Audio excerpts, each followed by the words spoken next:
જામનગર જિલ્લા પ્રભારી મંત્રી મુળુભાઈ બેરાના હસ્તે જામનગર જિલ્લાના વિકાસ ગાથાને વર્ણવતી વિકાસ વાટિકા પુસ્તિકાનું વિમોચન કરાયું.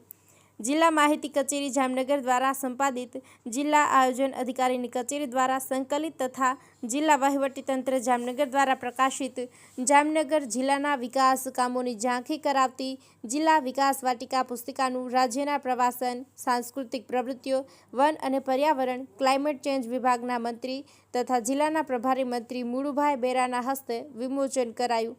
આ વિકાસ વાટિકા પુસ્તિકામાં વર્ષ 2024-25માં જિલ્લામાં વિવિધ વિભાગો દ્વારા હાથ ધરાયેલા વિવિધ વિકાસ કાર્યો તથા સિદ્ધિઓને આલેખવામાં આવ્યા છે.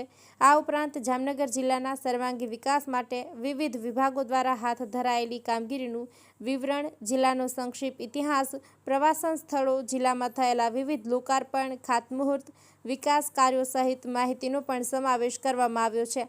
વિકાસ વાટિકા વિમોચન પ્રસંગે જિલ્લા પંચાયત પ્રમુખ મેયબેન ગેરસર, જિલ્લા કલેક્ટર કેતન ઠક્કર, જિલ્લા વિકાસ અધિકારી અંકિત પન્નુ, પોલીસ અધિક્ષક પ્રેમસુખ ડેલુ, નિવાસી અધિક કલેક્ટર BN ખેર, નાયબ માહિતી નિયામક સોનલ જોશીપુરા, નગરપાલિકા પ્રમુખ તેમજ જિલ્લા તથા તાલુકા પંચાયતના સદસ્યો, અગ્રણીઓ, અધિકારીઓ વગેરે ઉપસ્થિત રહ્યા હતા.